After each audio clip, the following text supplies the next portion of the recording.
Buonasera telespettatori di Tele4, benvenuti alla puntata del venerdì di Trieste in diretta. Nella seconda parte parleremo d'arte con la presidente della Biennale Internazionale Donna Sherzada Ahmetović e con il curatore della quinta edizione della Biennale Internazionale Donna Riccardo Rizzetto. Nella prima parte invece è tornato a trovarci Puntino, che noi avevamo visto, era un po' di tempo che non ci vedevamo, qualche Natale. mese. Sì, allora intanto grazie per avermi invitato, insomma per avermi accolto come sempre. Sì, era poco prima, anzi secondo me era il giorno di San Nicolò. Ah, può essere. Secondo me, che io ero venuto a presentare il mio disco appena uscito, con tanto di copia fisica, mi ricordo. Sì. E ci eravamo promessi che ci avremmo messo meno di un anno a rivederci. Sì, perché poi qua tra ferie e cose del genere, poi delle volte paradossalmente è difficile incontrarsi, insomma. Noi parliamo intanto di un appuntamento che è in programma domenica prossima, non dopodomani, ma domenica 12, al Teatro di Roiano, che sta in via dei Moreri 24, Esatto. Questo lo so, ed è Solo Insieme Show. Che cosa sarà? Ma è un concerto spettacolo costruito un po' adattato, modellato su quello che è appunto il mio disco che si intitola Solo Insieme, che ha 10 tracce e praticamente attraversando insomma queste 10 canzoni si racconta un po' di quella che è un'esperienza più che altro credo sia abbastanza universale, qualcosa che riesce a toccare un po' il senso dell'essere umano che si rapporta con il tempo. E sarà un po' più, diciamo, in termini di contenuti potrebbe essere interessante, ma anche in termini insomma di spettacolari, perché sarà un po' più composito a livello visivo e di messa in scena delle ultime cose che ho fatto. Sarà un vero e proprio concerto spettacolo, insomma, ci saranno tanti ospiti, performer anche a livello di tecnico, di proiezioni, di immagini, è molto suggestivo, quindi penso possa essere interessante. Quello è anche un bel luogo, il Teatro di Roiano, devo dire la verità. Io credo sia il sesto o il settimo concerto che faccio là negli ultimi anni. Però una cosa simile non l'ho mai fatta in generale, quindi sarà in effetti una prima volta di qualcosa di così complesso anche a livello di produzione. Noi credo che dovremmo avere, penso, un promo, se non mi sbaglio, quindi possiamo farlo vedere e poi magari dopo torniamo a parlarne.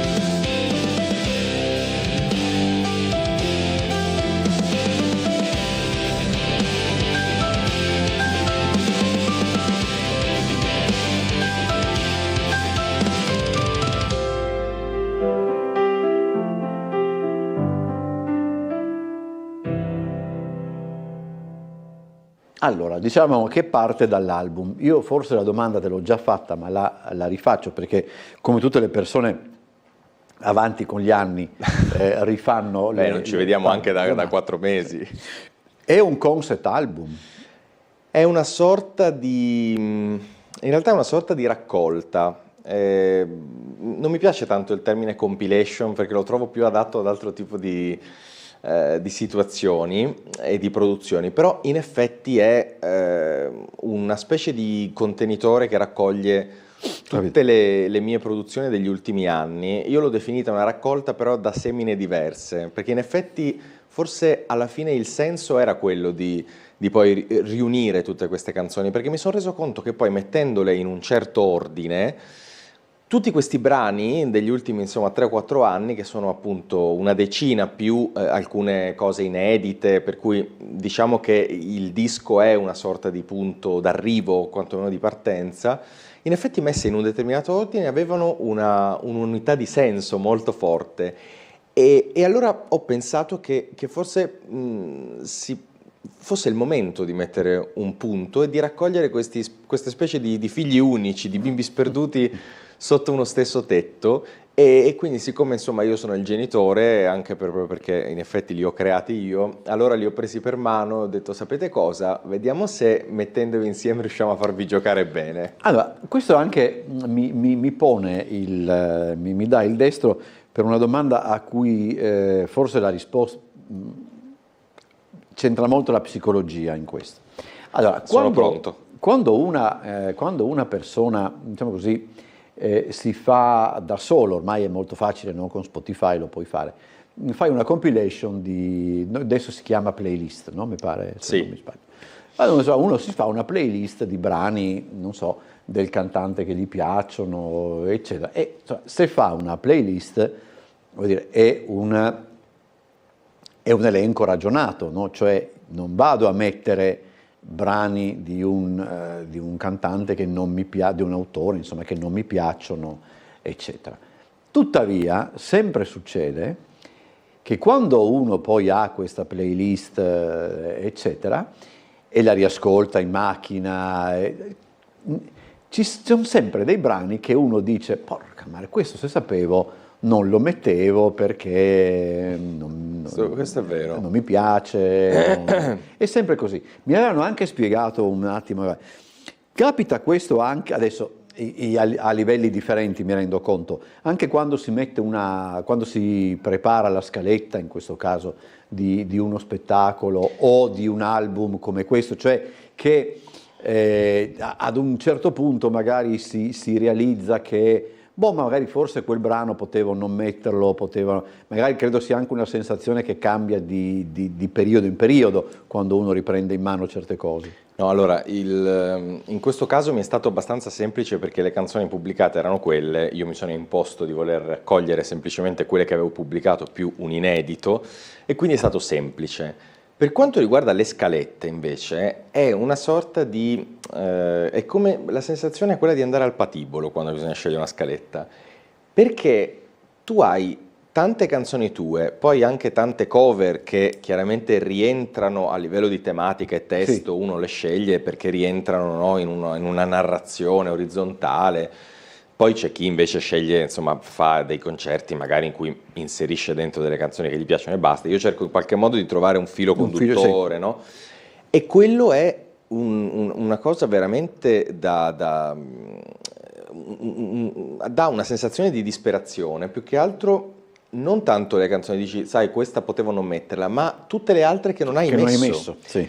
Perché uno non può, cioè uno vorrebbe fare un concerto che dura 4 ore, no? Però poi, sai, più che altro io sono indistruttibile, ma il pubblico, sai, dopo un po', insomma, o li munisco di cateteri, tende della notte, queste cose qua, e allora può funzionare, ma invece la scelta della scaletta è qualcosa di terribile, perché ogni volta uno sente di aver fatto la scelta sbagliata, sì. E poi cambia anche, di solito più si avvicina la data dell'evento, più tu disferesti tutto e rifaresti tutto da capo. Ma è vero, perché io una volta avevo ospiti Stefania Seculin e Graziana Borciani, che avevano preparato uno spettacolo che si chiamava Marlene Edit, che metteva insieme brani della Piaf e della Dietrich, secondo però una forte struttura narrativa. Cioè, avendo a disposizione il repertorio della Piaf e il repertorio della Dietrich, che è meno, come dire, insomma, è meno pesante nel senso migliore del termine di quella Piaf, però insomma, comunque ho cominciato a chiedere, ho detto: ma avete messo X? Avete messo? No, quindi. Sì, perché poi c'è sempre qualcuno a cui piace quella e ti viene a dire: ma sì, quella l'hai messa e tu invece sei... No, questo è... Allora, in realtà è complicato perché io stesso, insomma, ho molte più canzoni scritte e mai pubblicate rispetto a quelle pubblicate. Però io mi fronteggio anche con tutto quello che è la vastità delle produzioni della musica italiana e non... Sì, che ho poi ripreso, arrangiato, coverizzato, insomma, in questi ultimi anni di concerti e spettacoli. E in effetti saranno, ma non so, io penso un 200 canzoni, sommando tutto quanto.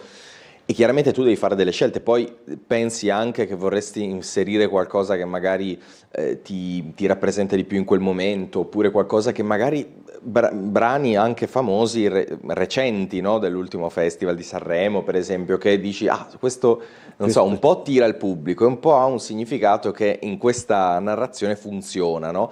E quindi il risultato è quello che ci sarà il 12, nel senso che a livello di cover ci sono delle canzoni degli anni 50 italiane e canzoni del 2026. Quali?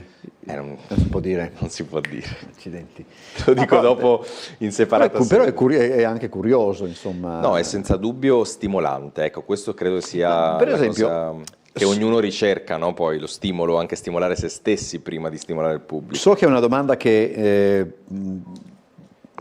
non può avere una risposta precisa, però io in ogni caso la pongo.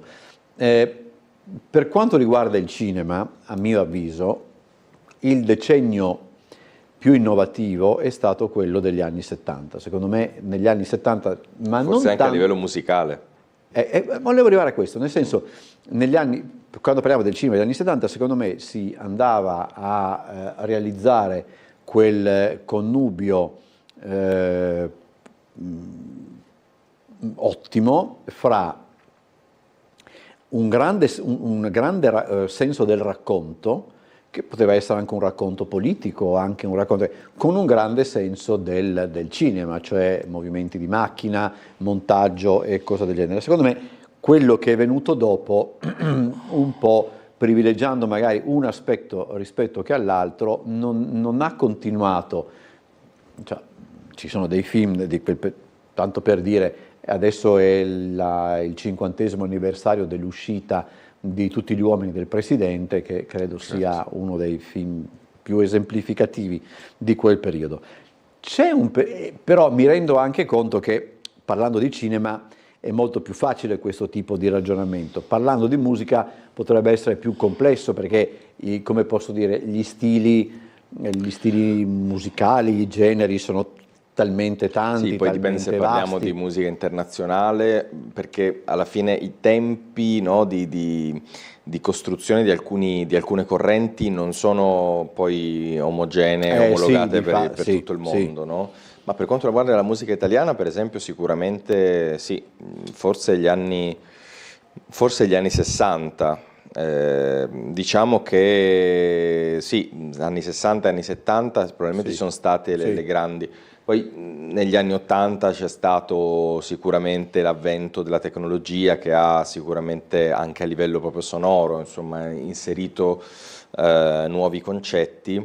Io sono un po' più curioso adesso di cosa succederà nei prossimi anni, perché noi veniamo da un ventennio abbastanza scarsetto a livello di produzioni, anche di sperimentazione, nel senso che la sperimentazione diventava immediatamente trend e quindi il trend Sì. poi non può più essere sperimentazione.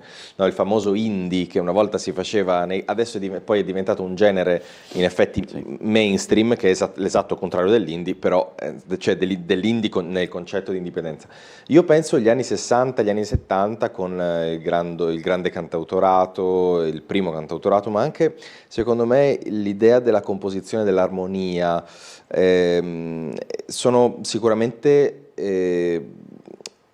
momenti poi anche in cui l'Italia poi veniva da un certo periodo storico sicuramente difficile, e c'era anche, non lo so, forse io ho sempre avvertito questo nei testi, il desiderio di una ribellione per il futuro, come se si volesse vedere il futuro con speranza, Sì. che è una cosa che in questo momento, io parlo anche da giovane, è un po' differente. Però vedi, cioè, quello che dici è talmente vero, che per esempio quest'oggi c'è un'intervista sul Corriere della Sera con Gianni Morandi, il quale oggi. dice: non avrei mai pensato che c'era un ragazzo potesse avere lo stesso valore che aveva quando il disco è uscito, potesse averlo oggi. anche oggi. Chiaro. Che poi c'era un ragazzo è quasi basilare nella musica, però ha una forza ancora notevole. E qui parliamo anche di roba mainstream, Sì. non di sperimentazione, eccetera. Sì. Sulla Repubblica di qualche giorno fa c'era un'intervista, adesso non mi ricordo il nome, credo penso che insomma, il nome d'arte è Gira la Capra, che è il leader di un gruppo che si chiama Actualia e che negli anni 70 cominciava le prime sperimentazioni di musica africana, cioè, voglio dire, probabilmente da là nasce tutto, ecco, nasce molto, non nasce. Sì, molto sicuramente, perché non lo so, anche a livello di cura per quanto riguarda la produzione, no? E lì, insomma, diciamo, probabilmente c'è stata invece che ragionare così in prospettiva, in distanza, quindi vediamo quanto dura questa roba, vediamo quanto funziona questo trend, forse si ragionava più che altro in ampiezza, quindi proporre delle produzioni che fossero di un certo livello. Oggi succede meno perché è cambiato il mercato. Io credo che non si possa nemmeno, se posso autocitarmi col mio primo singolo, si chiama Capricci, non si può sbattere i piedini per terra e fare i capricci e dire io voglio che la discografia e il mercato cambi. Bisogna più che altro cercare in qualche modo di destreggiarsi, di viverlo, di attraversarlo. Io credo anche di accogliere il cambiamento e di poter provare a portare il proprio messaggio, insomma quello che ognuno di noi, ogni artista vuole veicolare, però attraverso un sistema che in qualche modo funzioni, perché il sistema è questo ed è un po' difficile cercare di cambiarlo. Probabilmente la spinta è quella, cioè il desiderio di cambiare le cose. Sappiamo che probabilmente per tante cose non ce la faremo mai, però già il fatto che ci sia questo desiderio ci porta un pochettino più avanti. Io penso che bisogna fare sogni molto grandi per fare piccoli passi. Sì, invece, visto che tu l'hai citato, così anche capisco una cosa una volta per tutte. Il Festival di Sanremo, no? Ora, sappiamo che cos'è il Festival di Sanremo, è una super trasmissione. È una super trasmissione televisiva, non ha più probabilmente quel fascino che aveva agli inizi, eccetera. Però, voi del mestiere lo seguite comunque perché rimane, che ne so, rimane una finestra, una vetrina in ogni caso, oppure anche all'interno della discografia della musica italiana viene percepito come qualcosa di così, come un rito che si ripete, eccetera? Ma allora, io penso ci siano moltissimi miei colleghi illustri, ma anche molto più in alto di me e molto più capaci, che decidono proprio coscientemente come di boicottarlo. O comunque no? sì. Secondo me questa è una cosa che avveniva più negli anni, insomma un po' di anni fa. Adesso è come se fosse più che altro l'avvento anche del social, che in qualche modo sostituisce la TV, probabilmente ha dato in qualche modo paradossalmente nuova linfa, nel senso che ogni cosa diventa subito meme, ogni cosa diventa subito un reel che poi viene pubblicato e ricondiviso, ogni cosa diventa polemica. Anche questo è importante, nel senso che ci sono certe cose che sappiamo che faranno discutere. Secondo me quello di quest'anno è stato un po' meno stimolante, forse, sia a livello di contenuti che a livello di canzoni. E io personalmente lo guardo, organizzo anche, insomma, cerco di organizzare serate dei super, in cui cerco anche di togliermi dal mio ruolo di addetto ai lavori. Poi ovvio che certe cose le noto, le colgo, le capisco. Però ecco, che ci sia proprio una sorta di distanza da parte di tanti artisti e colleghi miei, lo noto. Io non sono tanto tra quelli. Per questo ho fatto la domanda, perché immaginavo che rispondevi così. Sì, c'è un po' una distanza, no? Ecco, forse una questione di sentirsi anche, insomma, mi ricorda un po' una specie di classismo, no? Ah no, io quella roba là non la guardo. Invece, secondo me, è uno specchio dell'Italia, come tante altre cose. Laddove io sono rimasto stupito da parecchie cose alle quali sto assistendo anche adesso, ma lasciamo stare.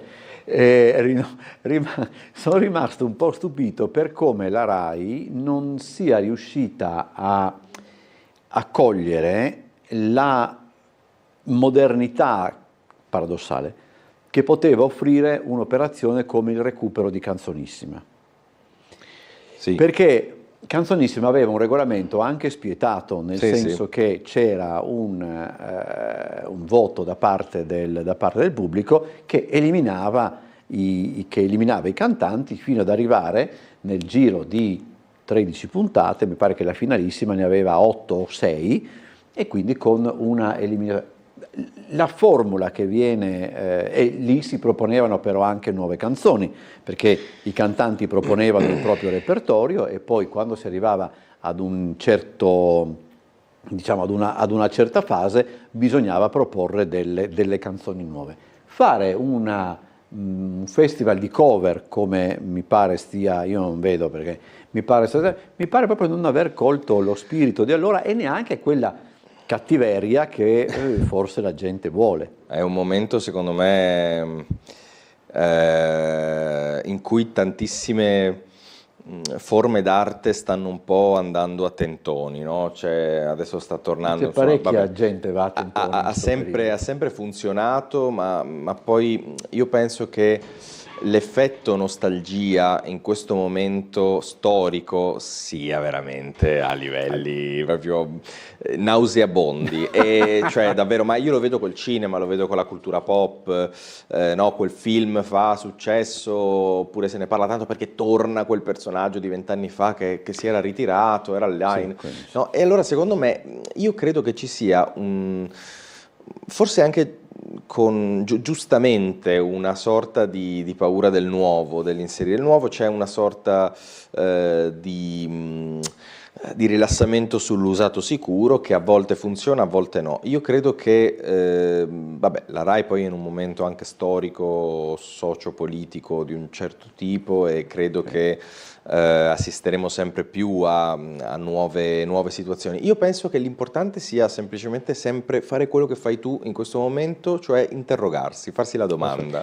E senti, invece, mi pare di cogliere anche, così poi adesso torniamo in carreggiata, mi pare di cogliere anche chiamiamola, una certa stanchezza della formula dei talent. Sì, anche i talent. Là non so poi se tu li vedi, eccetera. Qualcosa cerco di seguire. Diciamo che anche i talent si sono un po' evoluti negli ultimi anni. Una volta si proponevano magari c'era più difficoltà con le canzoni inedite, forse hanno trovato alcune quadre, però ce ne sono diversi di talent ed è difficile che riescano a funzionare e a vivere tutti quanti, no? C'è sempre qualcuno che...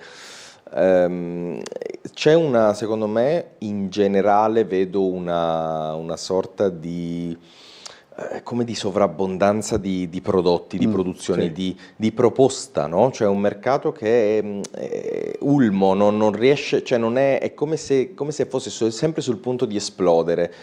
E anche la musica ha questo, secondo me è stata vittima di questo, nel senso che ormai la musica, persino con l'intelligenza artificiale, ormai si fa e si sente continuamente. Noi siamo continuamente tempestati, no? In radio, in pubblicità, persino negli ascensori. Allora poi riuscire a distinguere un buon prodotto, riuscire anche a mettersi all'attenzione di qualcuno o di qualcosa, è sempre più difficile da parte del pubblico, e anche fare la richiesta, richiedere al pubblico di impegnarsi a guardare un talent più puntate, bisogna trovare gli escamotage per tenerli questo anche attenti, no? Ed è un po' quello che si fa quando si fanno gli spettacoli alla fine.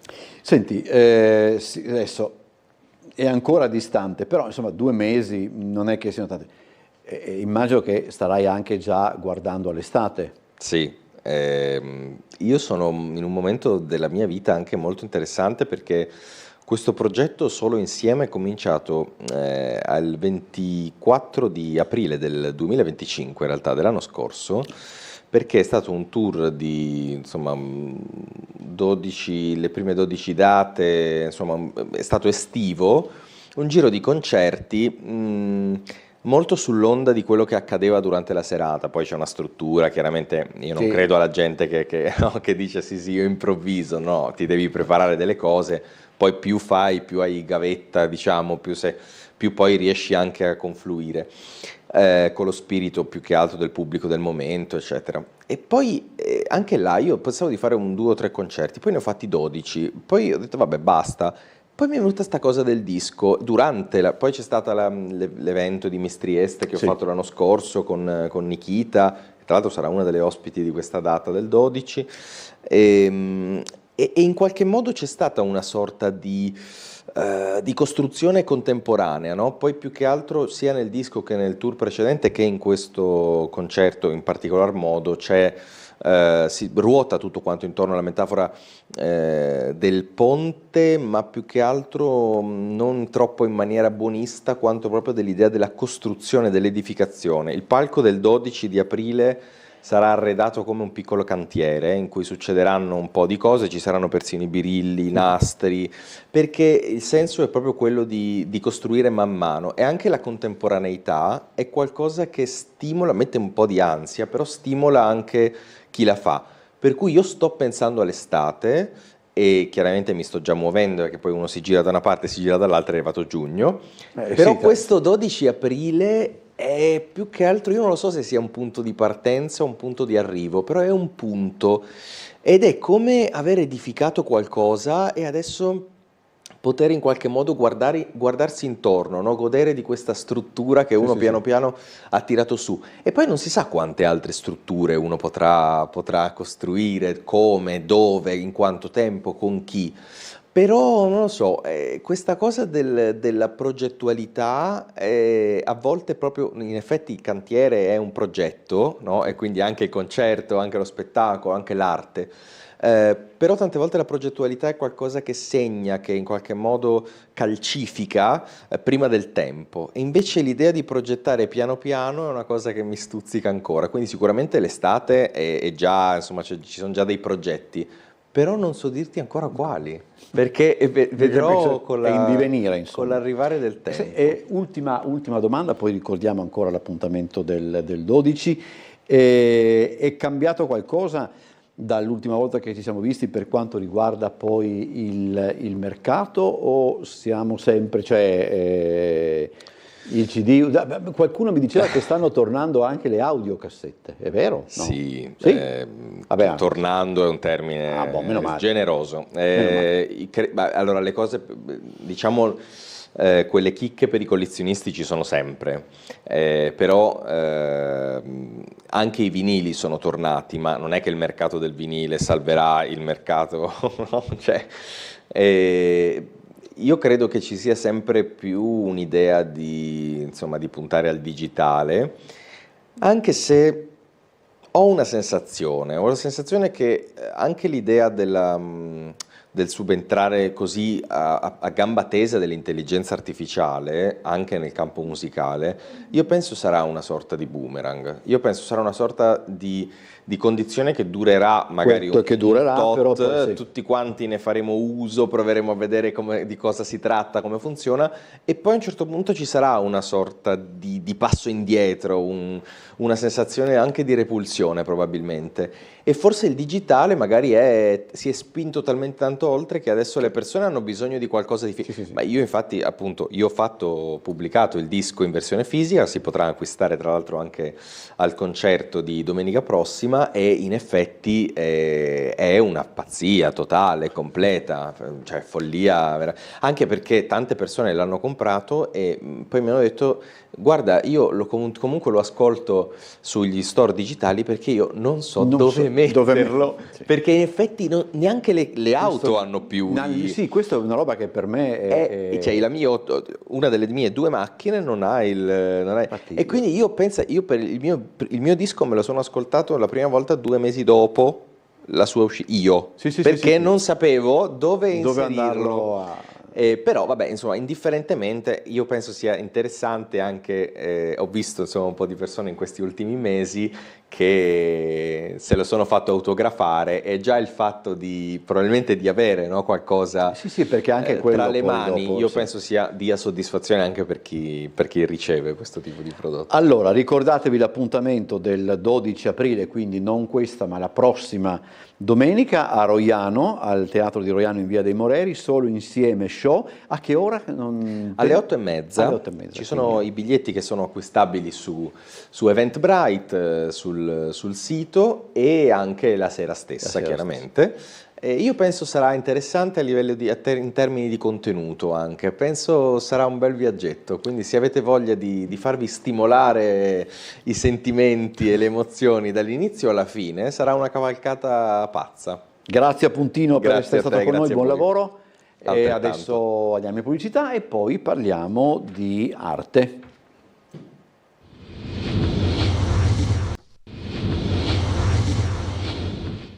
Adesso. Allora, veniamo sempre presi mentre chiacchieriamo con gli ospiti tra una pubblicità e l'altra.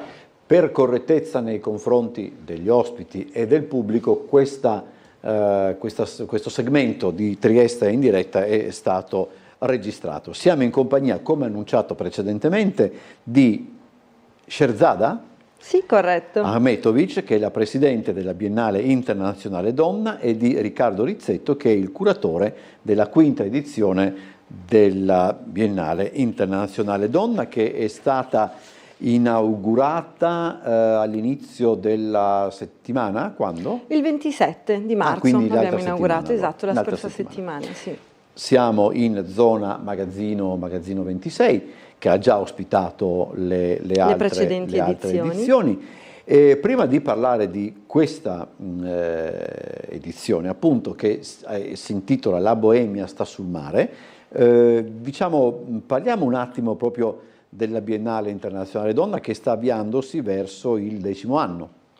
Assolutamente sì, grazie intanto Umberto per averci invitato in questa trasmissione dove veniamo sempre volentieri a raccontare un po' della storia della Biennale Internazionale Donna.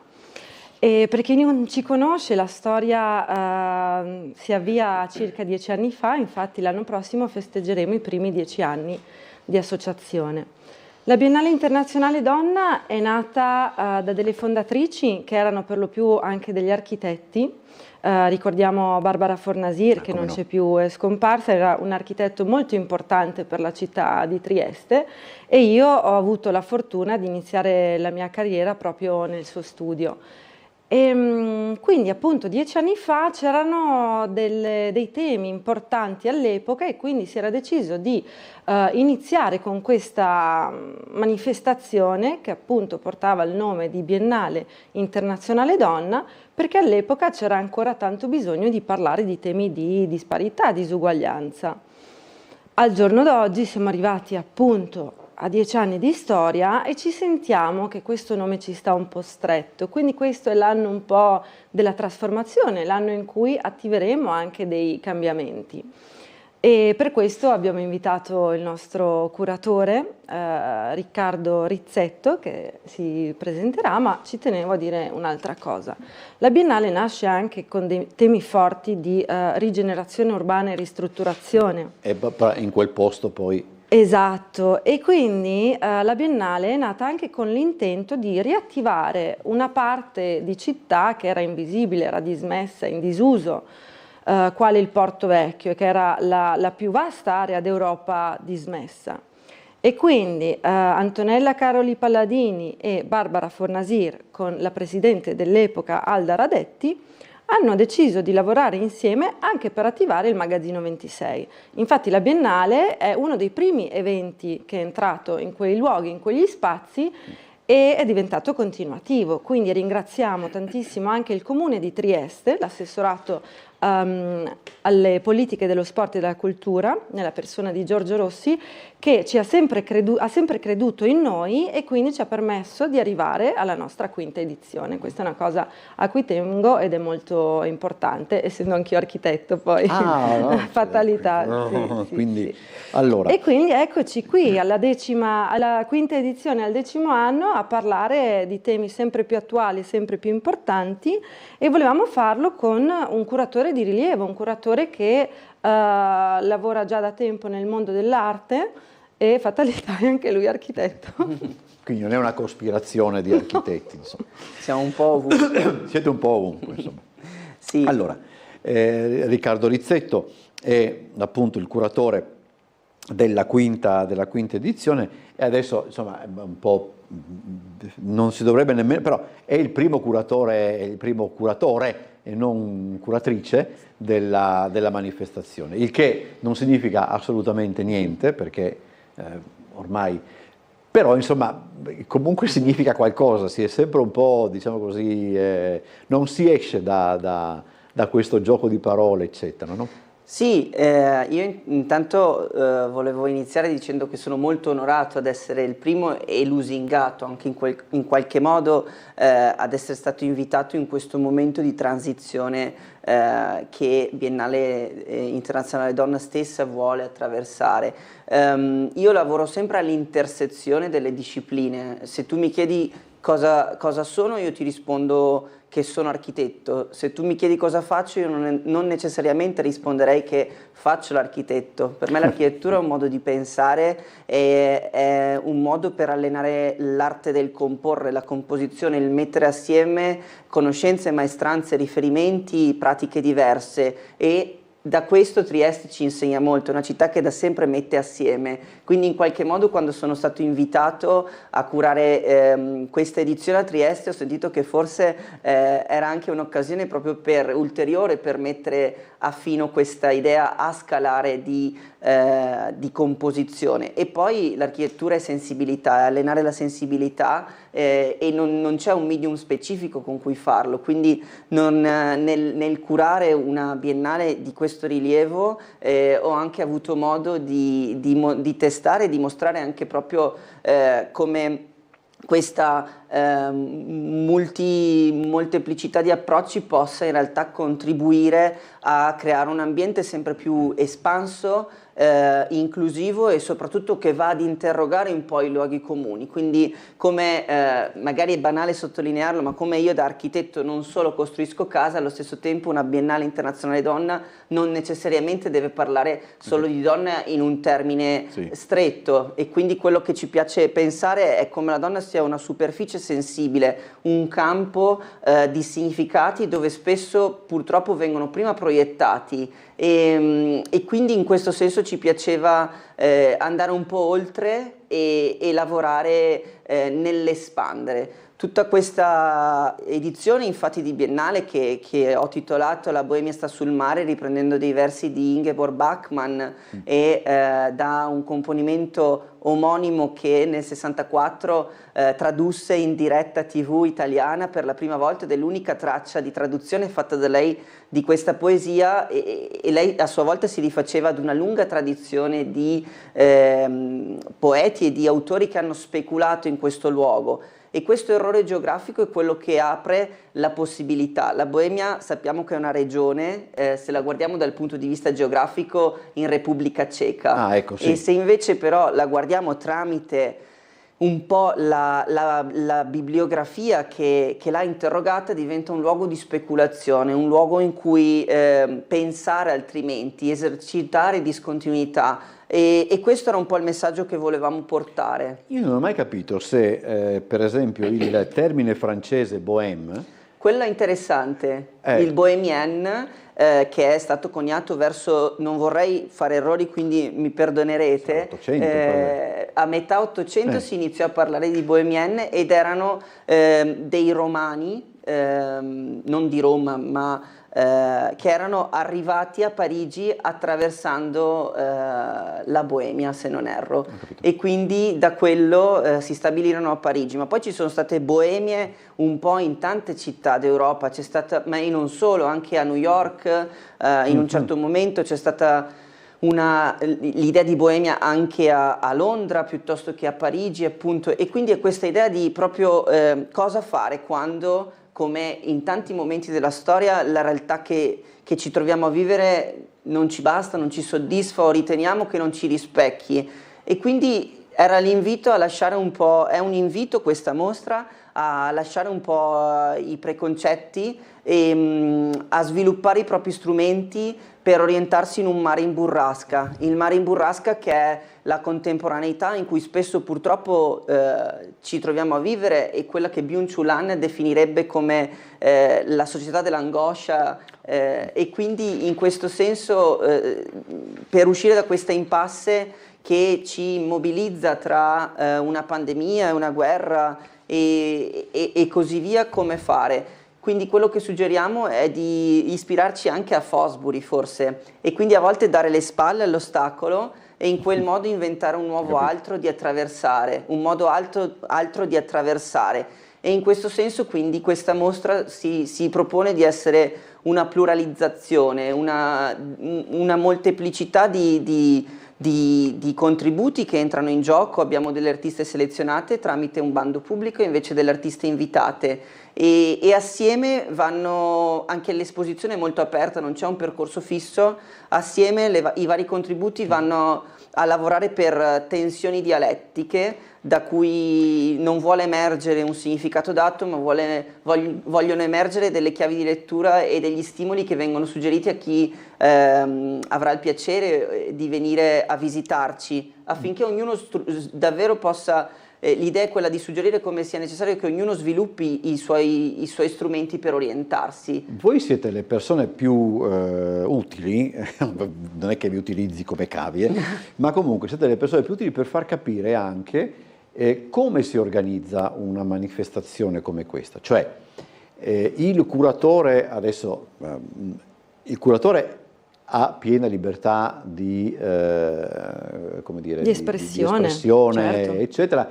C'è un contatto però, immagino, con la presidenza o comunque con l'organizzazione. Come allora, funziona da diciamo questo punto di vista? E anche, certo, perché credo che non sia indifferente, a questo punto logicamente per il curatore, conoscere il luogo dove dovrà lavorare. Sì. Allora, su questo, magari agganciandomi subito all'ultima cosa che appunto lei ha suggerito, c'è proprio il luogo, no? E la peculiarità del luogo. E il fatto che io non sia di qui. Sì. Io sono di Bassano del Grappa, faccio base a Londra e lavoro su più geografie, insomma, e forse questo è proprio quello che mi ha permesso di in qualche modo anche approcciare questo con occhi vergini da pregiudizi dettati dal luogo e farne una lettura dall'esterno. Immagino sia indispensabile per certe cose per questo evitare essere dei terzi. bias, no? In qualche modo. Sì. E quindi in questo senso per me è stato molto proficuo, come la mia ricerca. Io appunto sono architetto, però lavoro principalmente tramite la mia pratica di ricerca che poi si espleta nella pratica artistica e di curatela, e la mia ricerca in questo momento si concentra su come l'impatto antropico sia leggibile e venga iscritto nelle materialità dei corpi d'acqua.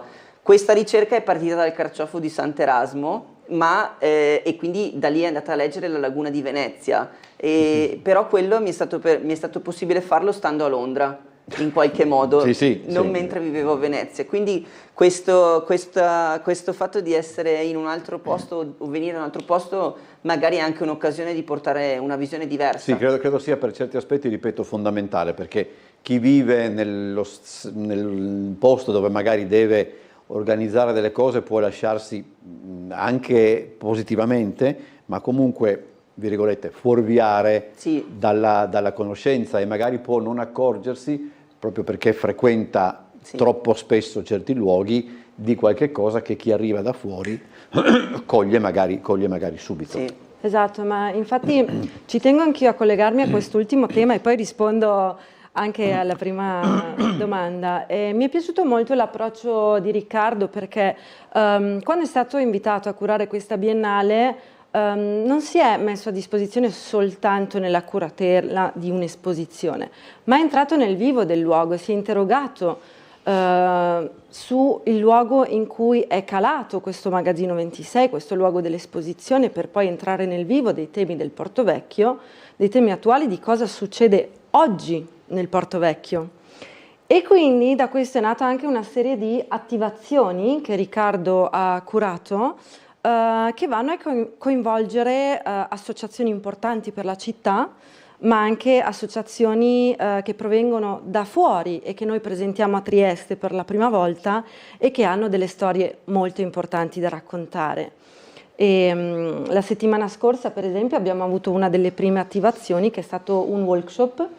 Non so se vuoi approfondire, se vuoi dire giusto due parole. Con Communal Matters, che è una research agency che ho con un altro architetto, noi in questa occasione abbiamo adottato la camminata come metodo per condurre una ricerca collettivamente attraverso proprio l'andare nello spazio, e abbiamo organizzato questo workshop chiamato Architettura... workshop, avevo sentito giusto allora. Ho capito. È una fusione tra walking e workshop, e quindi camminando si fanno le cose. E questa è stato appunto, è stato chiamato questa iniziativa Architetture del post-porre, e l'abbiamo sviluppata con Linea d'Ombra, che da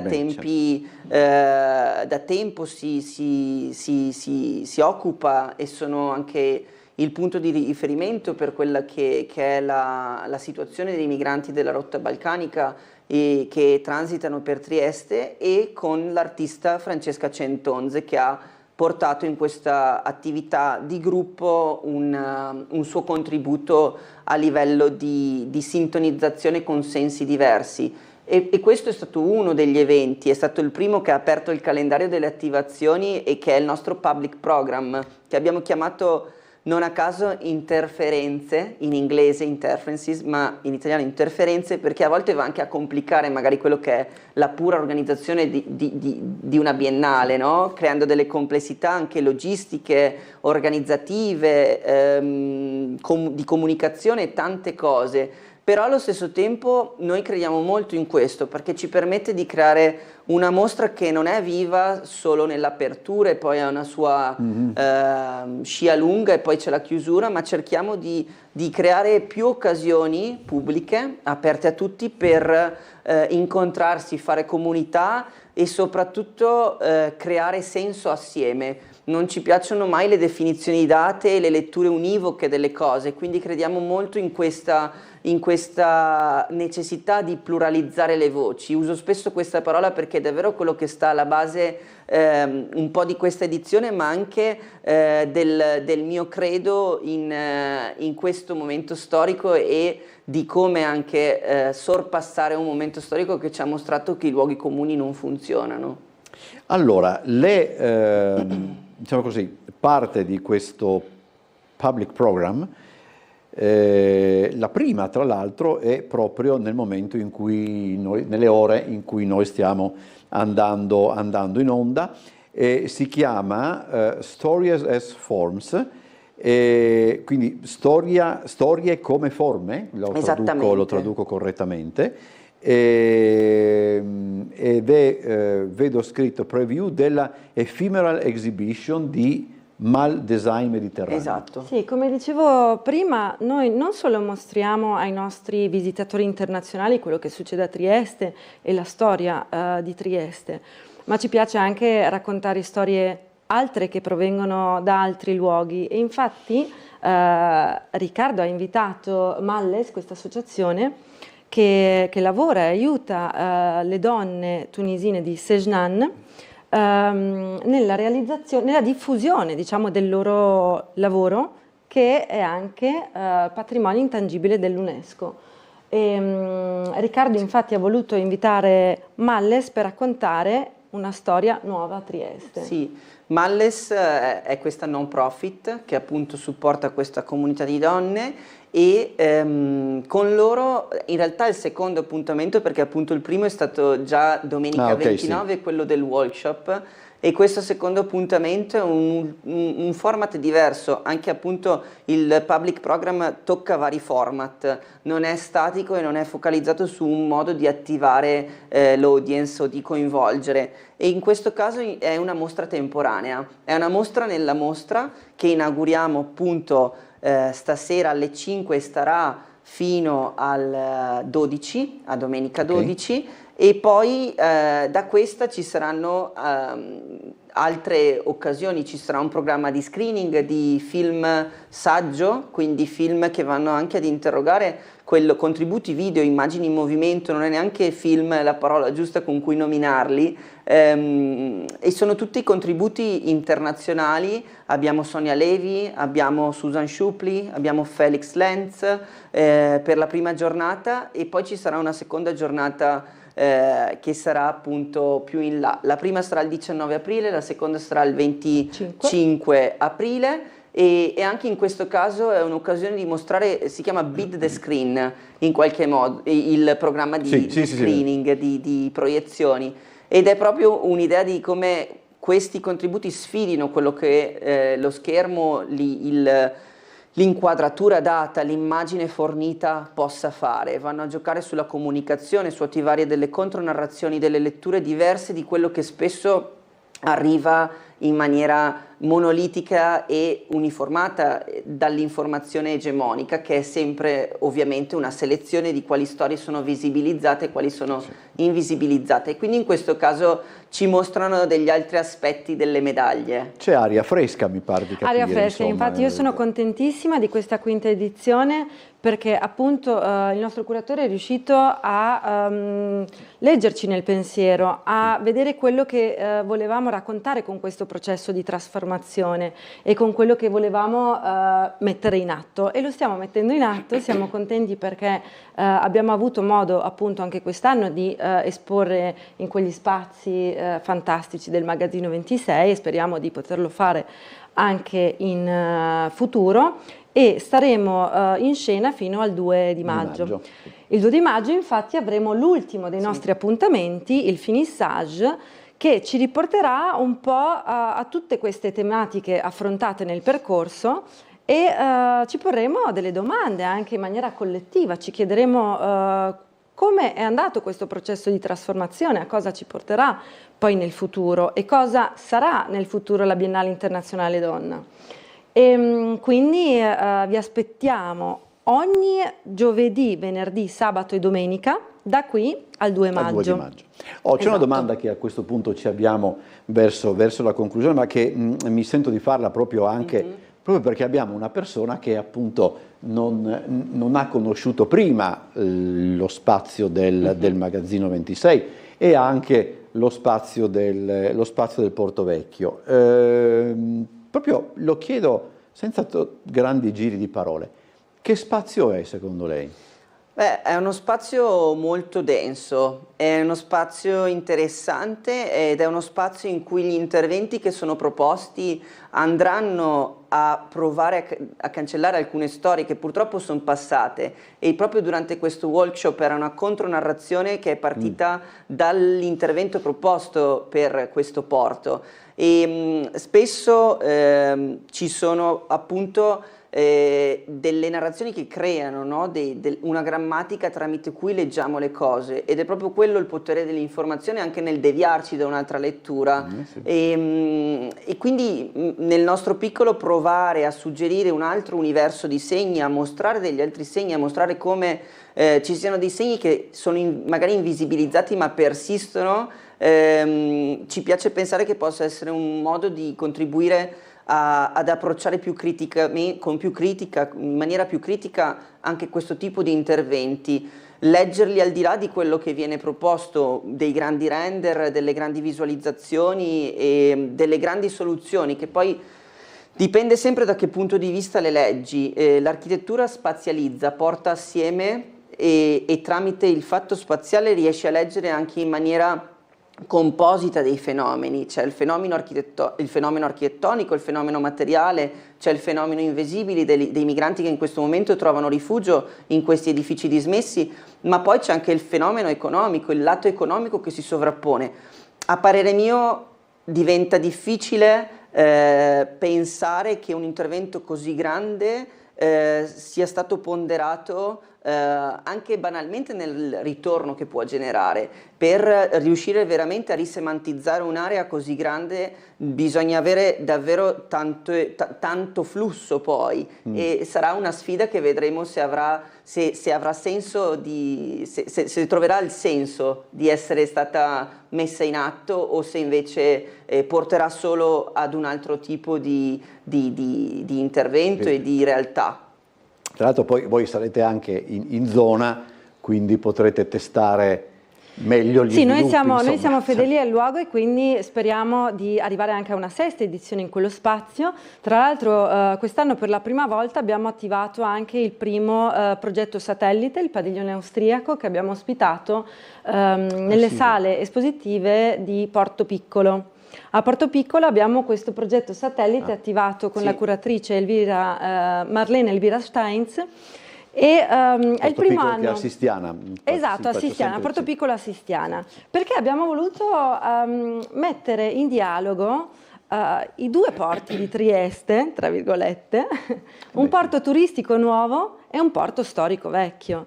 E volevamo porli in dialogo anche attraverso l'arte e la cultura, e quindi vedere come potevamo trasformare un'area come il Porto Vecchio rispetto a un'area che è nuova turistica come Porto Piccolo. E quindi abbiamo attivato per la prima volta questo padiglione anche per andare a diffondere maggiormente la nostra biennale nella città di Trieste. Allora, io ringrazio, perché vedete che 26 minuti in realtà poi passano veloci, rapidamente. Abbiamo detto tante delle cose che volevamo dire. Allora, io ringrazio Sherzada Ahmetović per essere stata con noi, è la presidente della Biennale Internazionale Donna, da dove invece Riccardo Rizzetto è il curatore di questa 5ª edizione. Vi ringrazio proprio per averci fatto anche, come dire, riflettere in maniera differente rispetto ad a me non piace il termine, perché non piace chi lo ha coniato, ad una narrazione forse troppo mainstream, e quindi sentire anche ogni tanto dei pareri differenti può aiutare non tanto a cambiare idea, perché poi ma comunque a farci venire in mente che esistono anche altre angolazioni da cui guardare una realtà in crescita e in fieri anche magari, o in re-fieri, non so se è corretto, come quella del Porto Vecchio. Grazie davvero e buon lavoro. Ringraziamo. Noi ci vediamo per Trieste in diretta martedì prossimo, come sempre, alle 17:55. Io non sono molto bravo in queste cose, però questa è la puntata che va in onda prima di Pasqua, per cui passate una buona Pasqua, anche un buon lunedì dell'Angelo, e dopo noi ritorniamo così rientrate in Quaresima. Grazie davvero, buon fine settimana. Grazie a tutti. Grazie.